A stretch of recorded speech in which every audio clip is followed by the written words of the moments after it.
Let's build this easy villager breeder farm for Minecraft Bedrock 1.21. This farm can easily breed up to 8 villagers in just 5 minutes. Once a villager gets created, it will automatically join a minecart for departure. Before we get started, make sure to prep an area of 9 by 13 blocks and 6 blocks tall. You'll also want to ensure that you're at least 150 blocks away from any village.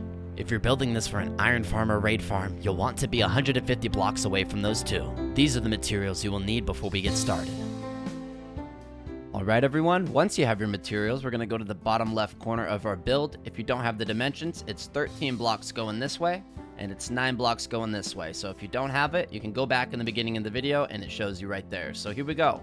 1, 2, 3, 4, 5. We'll place a block over there. Go up diagonal by 4 blocks. So there's 1, there's 2, there's 3, and then the 4th one we have to go to the top, just like this. So we have 1, 2, 3, 4, and then you have them connecting like that. The next thing you want to do is place a block here, place one more above it. Go ahead and do the same thing to the right of it, just like that. Take your trapdoor, put it right here. Oh, right there. Wasn't working for a second. Make sure it's right in the middle. Doesn't matter if you flicked it up, flicked it down, as long as it's right there. Go ahead and go right here. We'll place 4 more trapdoors, 2 at the bottom, just like this. You can flick those up. If you're on mobile, this might be tricky, but you're gonna want to shift essentially like this, and then place them like that. So once you do that, you could just flick it up, but make sure you shift, and then you just want to kind of place it right there, I would say. So right there, and then you flick it up just like that.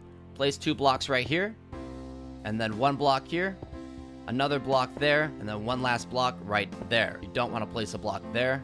Instead, we want to grab our dispenser, not a dropper. Understand that droppers and dispensers look very similar, so make sure you have a dispenser. We'll put the dispenser right here. We'll take a button on the right, place it right there. We can go ahead and hit it.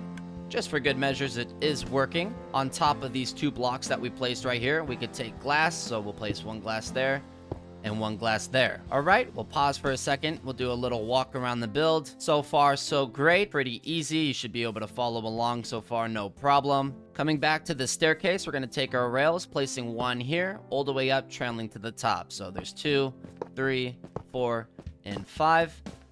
The only thing we need our rails left for is over here on the right.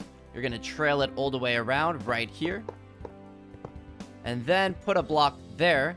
Now, I will say that it's not required you do it exactly like this. I mean, it could go over there and it could go over to yonder. I would recommend that you either just keep it here. That way, when the villagers get created, they go somewhere, or that you actually set a system up for that. So it's up to you. I'll let that be your decision. The next thing we're going to do is come to the back of our build right here, right behind where we've been placing. We're going to place a temporary block right here, and then we're going to come around, jump on this block, jump on that block, take a almost that sticky piston. Take a piston, place it right there, and then above the piston, go ahead and place a block. Oh, not in front of it.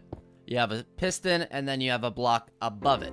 And then go ahead and take a button and put it on the side of that piston. So when you push it, that should extend. And just to show you one more time, that's what we did. We placed a block and then a piston. And then before we remove that temporary block, go ahead and place another block there. Okay, we can remove that temporary block now, and then we're gonna bring this out by 2. So 1, 2. Do the same thing on the right. 1, 2 for a total of 5 across, and then we'll bring it out by 2 total. So 1, 2, and then just connect it like that.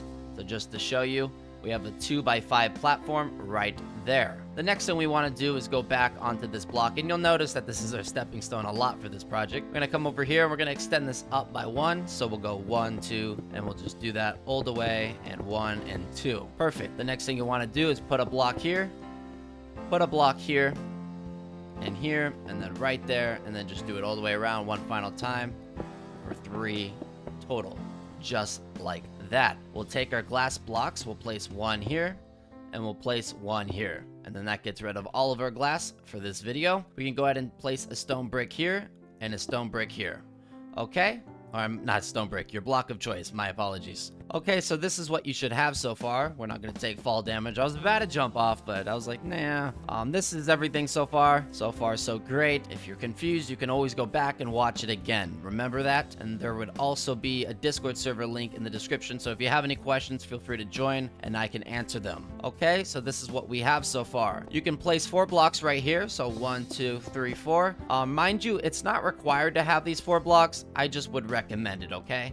It technically can function without it. The next thing you want to do is come to the top over here and grab your water bucket. The next thing you want to do is come to the side right here, open one of these. I'm going to open the bottom one and then place a water bucket right there, okay? Doesn't matter if you're facing this way or that way. Place your water bucket and then it'll automatically go over here to the corner. This is going to help for our baby villagers. Alright, so before we move on, make sure your build looks exactly like mine. I'm going to do a quick little walk around. You can pause, rewind the video if you need to. This is what the back looks like. It's a 2x5 platform.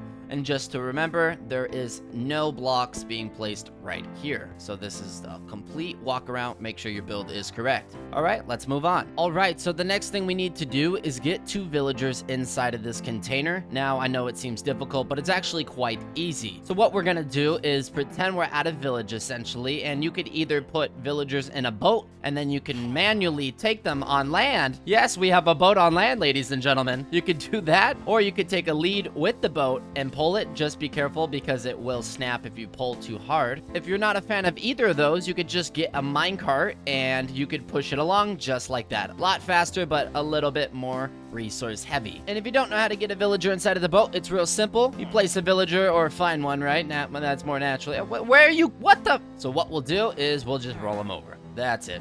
There you go. And just like that, he's in there. Once you have your villager near your build, all you have to do is put it inside of a boat. Take a minecart, place it right here. It's okay if it falls off the tracks. Go inside the boat and then just do a really smooth back motion. Whoa, whoa, whoa, whoa, whoa, whoa. Okay, yeah, just back it up just like that. And the minecart might move. Got stuck in my perspectives there. Oops. And then break the boat and boom. There he goes. He goes right in there. Push the minecart up like this. And then once he's up, all you have to do is just get it on the edge like that. Break the minecart, and then he'll just plop right in there. All you have to do is do that twice, and then you're done. Once you have your villagers in the containers, you can place 3 temporary blocks just like this. Break these 2. Go to the bottom of your build just like this. Take your dropper, not a dispenser, and place it just under this block like this, and it should go directly down into the villagers. The way that you know that it's going downwards is that there's no faces on either side, just like this. You can now go ahead and break that temporary block just like this. Take a lever and put it on top. You could also put it here on the side. It doesn't matter, and you will have to shift when you are putting the lever on there. Go ahead and put your food of choice in there. You can use bread, carrots, or potatoes. Don't flick the lever just yet. Come to the back side of our build just like this, and we want to place beds going all the way across. But before we do that, make sure that these are the only 2 villagers in proximity. So place 1 bed just like this and wait for green particles to appear on the bed, and then place the second bed. Wait for green particles to appear on that bed, and once those green particles appear, you can place 1 like this, 1 like this, and then your final one like this. Beneath the beds, you want to break these 2 blocks, so you'll break all of them underneath, and then you'll do the same thing, placing a bed like this all the way across, so we can just place for a total of 10 beds. If you're in survival, you can build the staircase down, but there's really no need as you can get your access point from the rail system. The last thing we can do is come in the front of our build here and go into the dispenser. You can place a couple of minecarts, and when the villagers are ready, you can just push that button, which will load a minecart right there, and it will automatically push it to the next one. Now, I know you want to push that lever, but before you do it, there is one very, very important thing. Go into your settings right here, come all the way down inside of the cheat section, and you want to make sure that mob griefing is turned on. If mob griefing is turned off, the villagers will not breed. So if mob griefing is set to false, or you turn it off in your settings, the villagers will not breed at all. Now, the only thing we have to do from here is go up to this lever and just flick it a couple times, maybe about 10-15 times is good. After you flick the lever a couple times, the villagers will automatically exchange the food with each other, and just like that, oh my, we are already breeding. Sorry guys, I think we gotta censor that. That's okay. Once they're done breeding, you can just go over here and push this button, and out plops a child, and it will come over here. Then once the next villager comes out, it will automatically push the minecart. Thanks so much for watching, everyone. Consider subscribing and leaving a like on this video. If you have any questions, jot it down in the comment section below. Join our Discord server to become a part of an everlasting mending community today. As always, bye-bye. Everybody knows that I'm breaking down. Everybody knows I ain't faking now. Everybody knows my heart's faking now.